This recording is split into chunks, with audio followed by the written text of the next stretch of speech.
Level 1, otherwise known as Parking Zone, is a Class 1 survival difficulty. It is safe, stable, and has a minimal entity count.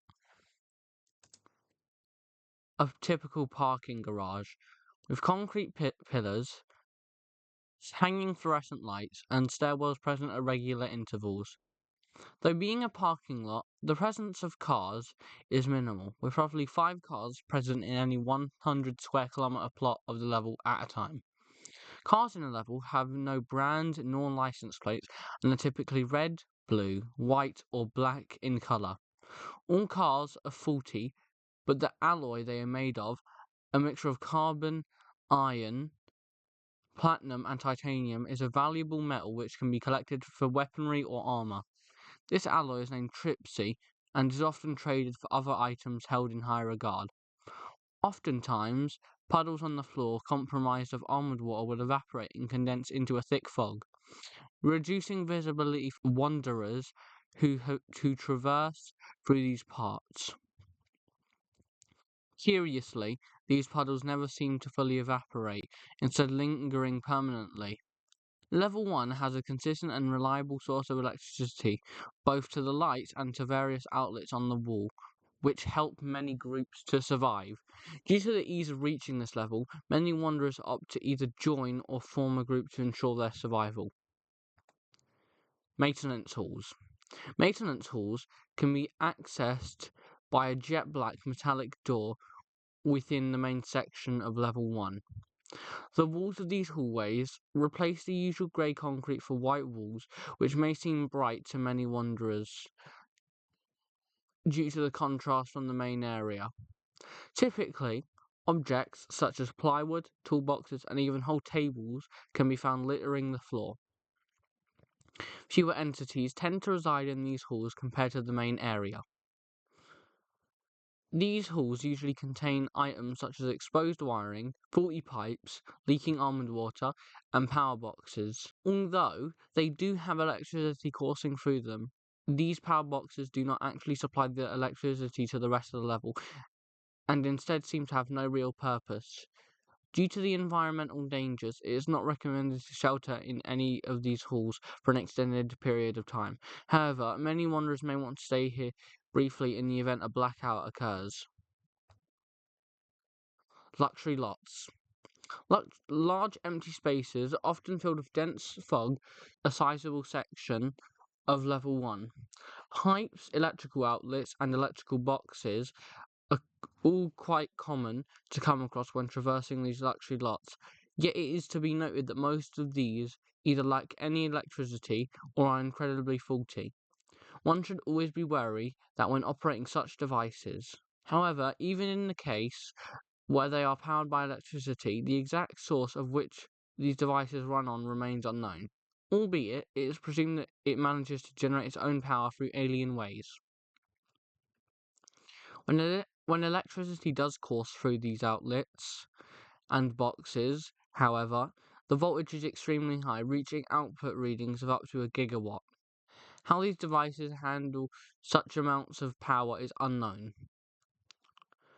These luxury lots are inherently empty and can be accessed simply by ascending stairs found behind various doors within level 1. The most notable difference compared to the main area of level 1 is the brighter colour scheme of the walls and the enhanced cleanliness, particularly the lack of debris and dust on the floor. However, these lots are a popular place for groups to set up base, and wanderers should take caution to ensure they do not encounter a hostile group. Although the luxury lots do indeed experience power outages as well, these are usually resolved within the hour, unlike the main section. Lastly, these luxury lots have the potential to be the nest of various entities, hence wanderers must be cautious when exploring these areas. Entities. The entities that reside in this level consist of facelings, clumps, hounds, dullars, and death moths. Although there are 2 level-exclusive entities that reside within this level: false puddles and paintings. False puddles. False puddles are entities which disguise themselves as simply almond water puddles. However, beneath the surface is a deep pit filled with sharp teeth. These entities are unable to move and instead depend on unaware wanderers to fall into their trap. They have no true body and are essentially big mouths filled with teeth and almond water. False puddles are typically 150 to 360 centimeters deep. Although they are hard to find, there are ways to eliminate them once found. One way is to pour liquid paint into the puddle, which will cause corrosion and they will close their mouths. Another way is to throw items such as sharp metal pieces into their mouths to trick them into snapping shut, and the metal may pierce their mouth lining, subsequently bleeding them to death. Paintings. Poorly drawn paintings and other drawings occasionally line the walls of these warehouses, most commonly found in the long yet empty maintenance halls. Sometimes having elegant canvas frames, other times being coarse pieces of paper hung on the wall with string and rough nails hammered into a brick wall. These paintings can not only be found on the walls, but rarely on the floor or on the ceiling, frequently possessing ladders or ropes for the accessibility in the latter case. These paintings and drawings are to be avoided when possible, as, in actuality, most of these supposed paintings are living entities. This doesn't apply in all cases, but every drawing where organisms are shown should be avoided if possible, as those most likely pose a threat to one's own safety. These beings could possibly reach out from their respective illustrations and clutch nearby wanderers, dragging them into the painting. What exactly happens afterwards is unknown. However, it is assumed that these paintings share behavioural patterns with predatory windows and henceforth act in a similar way. There's also a possibility of said wanderer being represented in the drawing itself, as several of them show humanoids in distress who, however, seem to be entirely unresponsive, unlike the typical predatory versions. While this isn't necessarily always the case, in most cases these drawings pose a great threat to wanderers that are new in this unfamiliar environment, especially when in a rush or in darker areas where one may not anticipate an attack. The paintings and drawings vary in their pictorial context. Some may be crude drawings while others may express prodigious portraits from seemingly hundreds of years ago. Despite this, the contents of each artwork do not correspond with anything found in the front rooms, meaning that these entities, perhaps level 1 itself, are likely to be the perpetrators behind the art itself, as it is entirely unique from actual portraits. Unnervingly, there have been rare accounts of the eyes of certain portraits moving, and even the entity itself moving erratically on occasions. Colonies and outposts. Backrooms colonist base Blink. Owned by the Backrooms colonists, friendly and open to trade, population ranging from 30 to 60 depending on the number of people stationed there at any given moment, often interacts with other friendly groups in the level.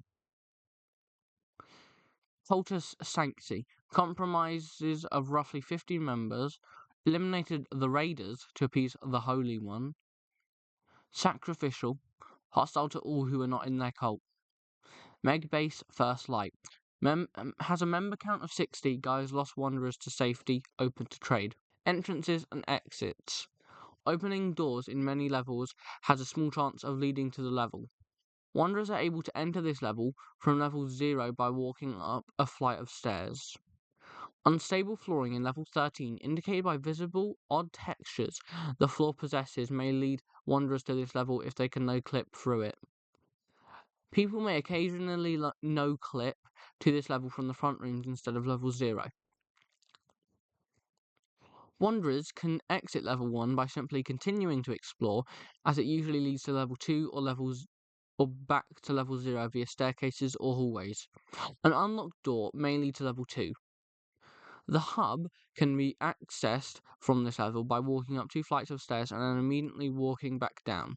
Due to the non-Euclidean properties, wanderers will then be met with a split passage.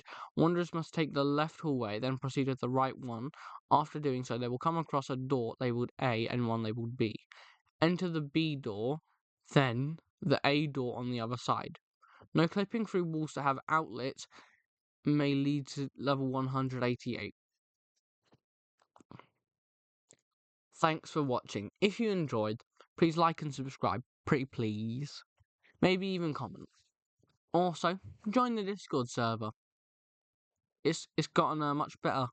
If you've never joined, it's just a good place to be. It's a community of a few other YouTubers. So, and goodbye.